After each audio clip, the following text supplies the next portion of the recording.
Good evening, students. How are you? Hoping for good. All are doing well for your board examination as well as the board practical. Thank you so much for so much kind and humble support to this channel, Accountancy Within Classes. So we are going to start chapter-wise important questions of Indian economic development. Chapter 1 to 8, I have already given the important questions. I will upload this very soon, and now we are going to start from chapter number 9, important question chapter wise. Chapter 9 में rural development में सबसे पहले rural credit में short term credit, medium term credit और long term credit, यानी short term credit, medium term credit और long term credit. इसका जो टाइम होता है वो 6 to 12 मंथ्स होता है। Short term credit 6 to 12 months के लिए होता है और ये इनपुट परचेज करने के लिए होता है, राइट, जैसे फर्टिलाइजर्स, सीड्स, लाइक दिस। जो मीडियम टर्म क्रेडिट होता है उसका जो टाइम होता है वो 12 मंथ्स to 5 years होता है। और लॉन्ग टर्म, ये मीडियम टर्म जो होता है वो like purchase of machinery, fix assets के लिए होता है। और जो लॉन्ग टर्म क्रेडिट होता है इसका टाइम होता है 5 to 20 years, 5 to 20 years। तो सबसे इंपॉर्टेंट चीज क्या होती है कि हम चाहे कोई भी सब्जेक्ट कर रहे हैं, उस सब्जेक्ट को उसे हमें अपने माइंड के हिसाब से, अपने हिसाब से उसको क्या करना होता है, चेंज करना होता है। यानी सपोज करिए मैं कोई चीज बुक में पढ़ता हूँ, बुकिश लैंग्वेज लर्न नहीं रहती है। बुकिश लैंग्वेज को आपको पढ़ना है और उसे अपने हिसाब से उसका कंक्लूजन निकालना है। That is the best approach, right. अगर मैं भी आपकी जगह हूं, मैं क्वेश्चन को डिटो बुक से याद लर्न करूं तो मैं भी नहीं लिख पाऊंगा। I am not able to write it down. So मुझे उस चीज को पढ़ना है 3-4 बार थॉरोली और उस चीज का कंक्लूजन निकाल के उससे लिख के देखना है, राइट, ताकि वो चीज मेरे माइंड में क्या हो जाए, मेरे माइंड में फीड हो जाए और वो मेरे को लंबे टाइम तक रिजल्ट देगी। तो सबसे पहले कोई भी चीज आप याद करें तो पॉइंट्स, सपोज करिए मैं क्वेश्चन लर्न कर रहा हूँ, राइट, तो उसके पॉइंट्स को लर्न करने के लिए उसकी एक ट्रिक बनाइए, निमोनिक बनाइए। अपने हिसाब से वो निमोनिक आप बना सकते हैं। जैसे मुझे पता है रूरल क्रेडिट 3 तरह का होता है, तो short term credit, medium term credit, long term credit, यानी कि SML। शॉर्ट टर्म क्रेडिट इसका SML, short term credit 6 to 12 month input purchase करने के लिए, medium term 12 to 5 years, right, machine purchase करने के लिए, long term 5 to 20 years, additional land purchase करने के लिए। एडिशनल लैंड अगर हमें परचेज करनी है तो हम क्या लेंगे, तो हम लेंगे लॉन्ग टर्म क्रेडिट। ओके, फिर आता है सोर्सेज ऑफ रूरल क्रेडिट। बहुत इंपॉर्टेंट क्वेश्चन है, this is very very important question. इसमें नॉन इंस्टीट्यूशनल सोर्स और इंस्टीट्यूशनल सोर्स, 2 तरह के सोर्स आते हैं। That I will discuss later on. Everything I will explain you, but now I am providing you some important question according to chapters of Indian economic development. फिर measures initiated by the government to improve market system. कौन कौन से measures government ने लिए market system को improve करने के लिए। After that non farm area of production activity, ये भी बहुत इंपॉर्टेंट क्वेश्चन है। Non farm area of production activity, इसमें एनिमल हस्बेंड्री और फिशरीज, हॉर्टिकल्चर और cottage and household industry. Organic farming, ये बहुत इंपॉर्टेंट है, वेरी वेरी इंपॉर्टेंट है, राइट। ऑर्गेनिक फार्मिंग क्या है और सस्टेनेबल डेवलपमेंट क्या है, ये क्वेश्चंस चैप्टर 9 से। चैप्टर 10 में क्या है, चैप्टर 10 है हमारा एम्प्लॉयमेंट एंड अनएम्प्लॉयमेंट। इसमें क्या है, labour supply, labour force, jobless growth. क्या है ये, जॉबलेस ग्रोथ, ये इंपॉर्टेंट है। फिर formal worker, informal worker, causes of increasing unemployment in India, ये इंपॉर्टेंट है। Economic and social consequence of unemployment, ये भी इंपॉर्टेंट है। फिर suggestion to solve the problem of unemployment, आप अनएम्प्लॉयमेंट की प्रॉब्लम को कैसे सॉल्व कर सकते हैं, ये क्वेश्चन भी बहुत इंपॉर्टेंट है, राइट। तो इसमें कुछ मैंने पॉइंट लिखे हैं, जैसे इंक्रीज इन प्रोडक्शन को आप बढ़ाइए, राइट। फिर इंक्रीज इन प्रोडक्टिविटी को बढ़ाना है आपको। फिर high rate of capital formation, educational reform, techniques of production को बढ़ाइए, राइट। अनएम्प्लॉयमेंट का मतलब होता है when a person is able to work, when a person is able to work but not getting any job in the economy. तो अगर हम as you know that to produce something we have two techniques, labor intensive, capital intensive.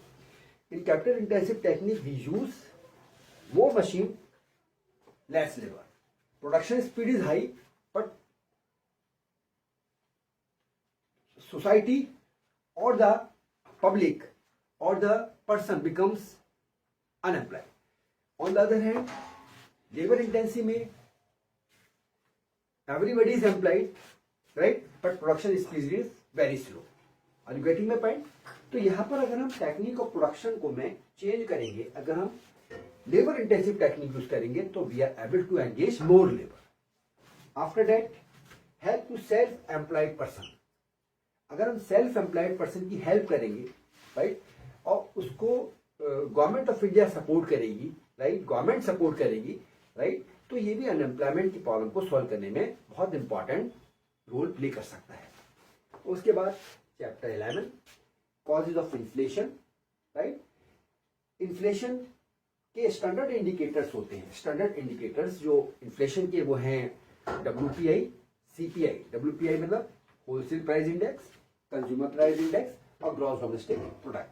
अब government of India ने क्या measures लिए inflation को check करने के लिए, ये भी इंपॉर्टेंट क्वेश्चन है। Fiscal policy. फिस्कल पॉलिसी का मतलब होता है वो पॉलिसी जो गवर्नमेंट ऑफ इंडिया की रेवेन्यू और एक्सपेंडिचर से रिलेटेड होती है, यानी जिसमें government of India revenue and expense के थ्रू, राइट, करेक्शन करने की कोशिश करती है इकोनॉमी में। और उसके बाद मॉनेटरी पॉलिसी क्या होती है? It is a policy by which government of India controls the supply of money and rate of interest in the economy. First क्या होती है? It is a policy by which government of India controls the supply of money. Government of India monetary policy के through supply of money को control करती है और rate of interest के through inflation को करेक्ट करने की कोशिश करती है, राइट। इसके बाद ये इंपॉर्टेंट क्वेश्चन है बहुत, फिस्कल पॉलिसी। इसके बाद चैप्टर 11, चैप्टर 12। चैप्टर 12 है इंफ्रास्ट्रक्चर। इंफ्रास्ट्रक्चर में दो चीजें हैं, economic and social infrastructure. Economic में हम क्या देखते हैं? Power, transport, common communication. Economic infrastructure क्या है कि इकोनॉमी में पावर का लेवल क्या है, मतलब पावर की फैसिलिटीज, पावर, ट्रांसपोर्ट और कम्युनिकेशन। और सोशल में अगर हम देखेंगे school, colleges, hospitals, nursing home. अब इंफ्रास्ट्रक्चर होता क्या है? It refers to core elements of economic and social change. It refers to core elements of economic and social change. Infrastructure का मतलब होता है core element economic and social, economic and social change का core element है, main element है, which serve as a support system to production activity in the economy, right? Is it clear? भाई production activity, production हमारा तभी बढ़ेगा जब हमारा social और इकोनॉमिक इंफ्रास्ट्रक्चर अच्छा होगा, क्योंकि आपको पता है ट्रांसपोर्ट, कम्युनिकेशन और पावर इकोनॉमिक इंफ्रास्ट्रक्चर में आते हैं और स्कूल्स, कॉलेज, हॉस्पिटल्स और नर्सिंग होम सोशल में आते हैं। Both are very important for the growth of the economy. इसके बाद the state of infrastructure in India, commercial and non-commercial energy, conventional and non-conventional energy, source of energy, health as a emerging challenge। ये इसमें question बनते हैं, right. Infrastructure के बाद environment and sustainable development. इसमें क्या है? Air, water, noise pollution, deforestation, causes of environment degradation क्या है, एनवायरमेंट डिग्रेडेशन के मेन रीजंस क्या हैं, सस्टेनेबल डेवलपमेंट क्या होता है, इसके फीचर्स क्या हैं और स्ट्रेटजीज क्या हैं सस्टेनेबल डेवलपमेंट के लिए। तो ये कुछ क्वेश्चंस मैंने आप 12th लेवल के बच्चों के लिए इंडियन इकोनॉमिक डेवलपमेंट के चैप्टर वाइज जो मुझे लगता है कि बोर्ड के पॉइंट ऑफ व्यू से इंपॉर्टेंट हैं, राइट, वो आपको प्रोवाइड करे हैं और इन चैप्टर पर डीप डिस्कशन भी हम करेंगे, राइट। अलग अलग आई मीन टू से कि इन चैप्टर वाइज क्वेश्चन पर हम डिस्कशन भी करेंगे। अगर आपको जो प्रॉब्लम आती है तो कमेंट बॉक्स में आप मैसेज करके कमेंट बॉक्स में कमेंट करके आप मुझे बता सकते हैं कि इस चीज़ में ये प्रॉब्लम आ रही है। तो हम इन क्वेश्चंस के ऊपर जिस क्वेश्चंस में आपको प्रॉब्लम आती है एक वीडियो बनाकर अपलोड कर सकते हैं through the channel of accountancy with in classes और आपके डाउट्स को शॉर्ट आउट कर सकते हैं। बट बेटा सीधी सीधी बात है कि जो चीज़ आपको बताई जा रही है अगर आप उसको इम्प्लीमेंट नहीं करोगे, अगर आप उस पर उसको फॉलो नहीं करोगे तो ये सारी मेहनत बेकार जानी है, राइट। अगर आप इस चीज़ को फॉलो करते हो, उसको इम्प्लीमेंट करते हो, एक बाउंडिंग क्रिएट करते हो, मैं आपको पढ़ा रहा हूँ तो अपना बेस्ट दे रहा हूँ, राइट। क्वेश्चंस को शॉर्टिंग करना, क्वेश्चंस को फाइंड आउट करना, कौन कौन से क्वेश्चंस करने हैं, सब स्टूडेंट्स के माइंड में बड़ा कंफ्यूजन है कि what to do what not to do, where to start कहाँ से करना है, क्या चीज़ करनी है क्या नहीं करनी है। ये बहुत कंफ्यूजन क्रिएट करता है, ये बहुत कंफ्यूजन क्रिएट करता है, राइट। तो मैं आपको सीधे सीधे बता रहा हूँ कि ये चैप्टर्स हैं, ये चैप्टर वाइज इंपॉर्टेंट क्वेश्चंस हैं। तो इतना तो आपको करना ही पड़ेगा कि इन क्वेश्चंस को आपको पढ़ना पड़ेगा। प्रॉब्लम्स आने पर आपको कमेंट बॉक्स में मुझे कमेंट करके बताना पड़ेगा कि इन किन चीज़ों में प्रॉब्लम आ रही है, राइट। जब आप मुझे कमेंट करेंगे उसी हिसाब से मैं वीडियो आपके लिए अपलोड करूंगा। लेकिन ये मेरी श्योरिटी है, राइट, कि आपको जो भी सॉल्यूशन दूंगा वो शॉर्टेस्ट ईजीएस्ट प्रोवाइड करूंगा, राइट। सो ये सब चैप्टर्स आपको रिवाइज करने हैं। इसी के साथ मैं इस वीडियो को एंड करता हूं, राइट। अगर आप चैनल पर नए हैं तो इस चैनल को सब्सक्राइब करिए। कॉमर्स स्ट्रीम स्टूडेंट में this channel is specially design for commerce student, specially for all the three subject, all the three major subject, accountancy, business studies and economics। तो कॉमर्स स्ट्रीम स्टूडेंट को इसे maximum share करिए, अपने friends को share करिए, right, ताकि उन्हें भी इस चीज में सपोर्ट मिल पाए। क्योंकि इस समय ये जो टाइम है बड़ा कंफ्यूजन का है, कौन सा मॉडल पेपर पढ़े। अब सपोज करिए मैं ई को कर रहा हूँ, अभी को मैं क्या है कौन सा मॉडल पेपर लें, किस मतलब किस मॉडल पेपर से क्वेश्चन आने हैं, फिर टीचर ने गाइडलाइंस क्या दी है। तो जब ये चीजें कंपाइल्ड होती है, जब चीजें मिक्सअप होती है तो this create too much tension in the mind, right. उसके बाद मैं फिर आपको बताऊंगा कि अकाउंट्स के वाइवा में कैसे आप फुल स्कोर कर सकते हैं, how to score full marks in accountancy viva out of 20, right, I mean 20 out of 20. In the same manner, I will tell you how you can score full marks in business studies, right? आपको कौन कौन से chapter accounts में करने हैं ताकि आप at least पास हो जाए। मतलब पास हो जाए का मतलब ये है कि आपका जो पास होने का टेंशन है वो उससे आप स्ट्रेस फ्री हो जाए, राइट। वो कौन कौन से चैप्टर्स हैं वो भी मैं आपको बताऊंगा। In the same manner BST में मैं आपको वो मैक्सिमम स्ट्रेटेजी बताऊंगा जिससे आप 80 आउट ऑफ 80 भी ला सकते हैं, राइट।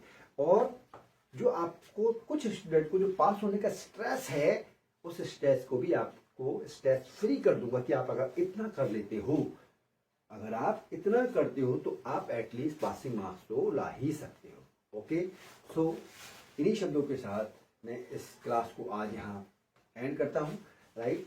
चैनल को सब्सक्राइब, लाइक एंड शेयर करना ना भूलिए अगर आप चैनल पर नए हैं, क्योंकि आप अगर चैनल को लाइक शेयर सब्सक्राइब करेंगे तो ये मेरे मोटिवेट को एनहेंस करेगा और मैं कोशिश करूंगा कि बेस्ट मटेरियल, बेस्ट चीजें इस सिनारियो में, इस टाइम पे मैं आपको प्रोवाइड कर सकूं। So thank you so much for watching it. Have a good day, have a nice day. Thank you.